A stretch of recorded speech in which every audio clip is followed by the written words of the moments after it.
बिहार में पुलों को लेकर जबरदस्त चर्चाएं होती हैं। कभी पुल चोरी हो जाता है, तो कभी कोई पुल धराशायी हो जाता है, तो कभी किसी पुल का अगर उद्घाटन होना है तो उसमें श्रेय लेने की होड़ लग जाती है और राजनीति हो जाती है। नमस्कार, बिहार तक में आपका स्वागत है। कुछ दिन पहले आपने सुना होगा कि बिहार के रोहतास में एक पुल चोरी हो गया। खैर, वो मसला भी चल ही रहा था कि भागलपुर के सुल्तानगंज में एक पुल धराशायी हो गया। कल एक नए पुल का उद्घाटन है, कोइलवर पुल, जो कि सोन नदी पर बना है। हालांकि इसके 3 लेन का उद्घाटन 2020 में ही हो चुका है।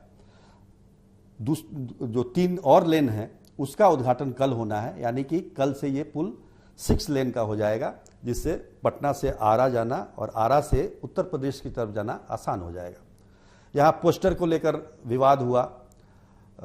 सभी पोस्टरों में, बैनरों में बीजेपी के नेताओं का ही चेहरा दिखाई दे रहा था। मीडिया में जब खबर आई तो फिर कुछ जगहों पर मुख्यमंत्री नीतीश कुमार की भी तस्वीर दिखाई देने लगी। खैर, ये तो राजनीति की बात है, लेकिन हम बात कर रहे हैं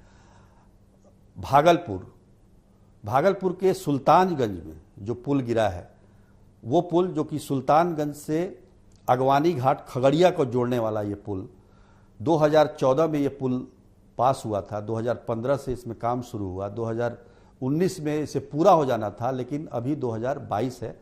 3 साल पहले से ही देरी से ये परियोजना चल रही है। बिहार सरकार की बिहार राज्य पुल निर्माण निगम इसका निर्माण करा रहा है और इसके जो कॉन्ट्रैक्टर हैं एसपी सिंघला हैं। पुल जब गिरा तो बताया गया कि आंधी की वजह से ये पुल गिर गया।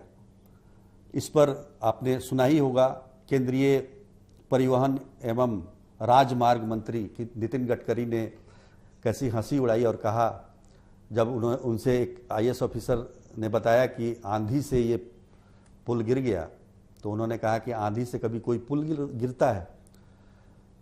कोई टेक्निकल फॉल्ट होगा, मटेरियल सही नहीं लगा होगा, ये सब बातें हो सकती हैं। एक आईएएस ऑफिसर को इस तरह का जवाब नहीं देना चाहिए। वाकई नितिन गडकरी ने बात सही कही थी। बिहार सरकार इसकी जांच भी करवा रही है। आईआईटी मुंबई के विशेषज्ञ आकर मुआयना कर लौट चुके हैं और एनआईटी पटना के भी विशेषज्ञ ने मुआयना किया है।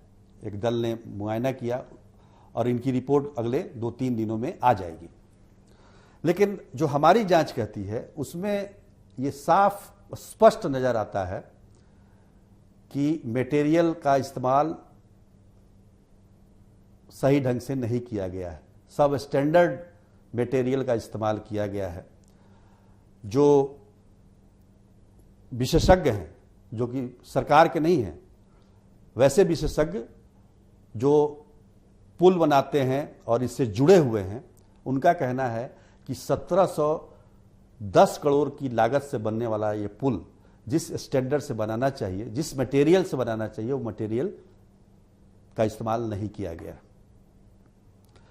आपको पता ही है कि लंबे पुल बनाने के लिए केबल का इस्तेमाल किया जाता है। मोटे मोटे केबल बीच में डाले जाते हैं और उनको कंक्रीट से, उनको पाइप में डाल के कंक्रीट से बंद किया जाता है ताकि पुल में जुड़ाव रहे।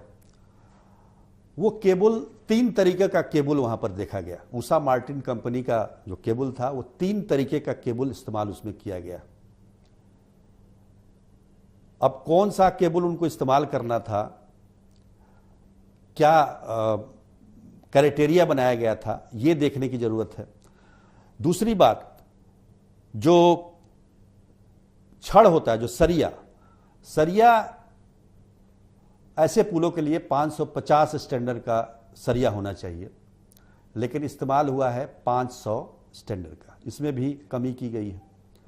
सीमेंट 43 ग्रेड का सीमेंट इस्तेमाल किया गया है, जबकि कहा जाता है कि मजबूत पुल बनाने के लिए 53 ग्रेड का इस्तेमाल बेहद जरूरी है। 43 मकान बनाने के लिए ठीक है, लेकिन पुल बनाने के लिए मजबूत सीमेंट की जरूरत पड़ती है।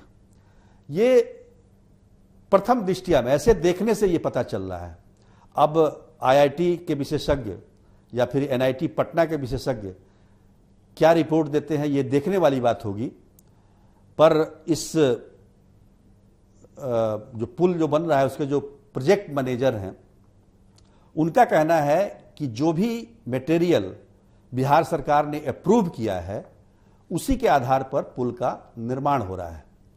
तो क्या बिहार सरकार ने सब स्टैंडर्ड मटेरियल अप्रूव किया है? हालांकि प्रोजेक्ट मैनेजर साहब ये भी नहीं दिखाना चाहते कि क्या क्या अप्रूव किया गया है। तो अगर बिहार सरकार के लेवल पर इसी स्टैंडर्ड की इसी क्वालिटी की मटेरियल को अप्रूव किया गया है, तब तो इसके लिए पूरी तरह से बिहार सरकार दोषी है। और अगर इससे ऊपर के स्टैंडर्ड का, जो कि एक अच्छे पुल बनाने के लिए जो स्टैंडर्ड जो मानक होता है, उसको अप्रूव बिहार सरकार ने किया है, और जो कॉन्ट्रैक्टर है जो इस पुल का निर्माण कर रहा है उसने अगर इस मटेरियल का, उस स्टैंडर्ड के मटेरियल का इस्तेमाल नहीं किया है तो दोष उसका है। कुल मिलाकर देखा जाए तो काफी वर्षों से लोगों की उम्मीद लगी हुई थी इस पुल पर, क्योंकि इस पुल के बन जाने से सुल्तानगंज, जहां से कांवरिये जल भरते हैं और देवघर जाते हैं जल चढ़ाने बाबा को, उनको काफी आसानी हो जाती।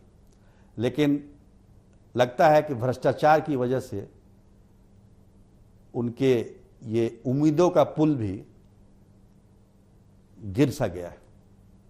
आज के लिए बस इतना ही। तब तक के लिए धन्यवाद।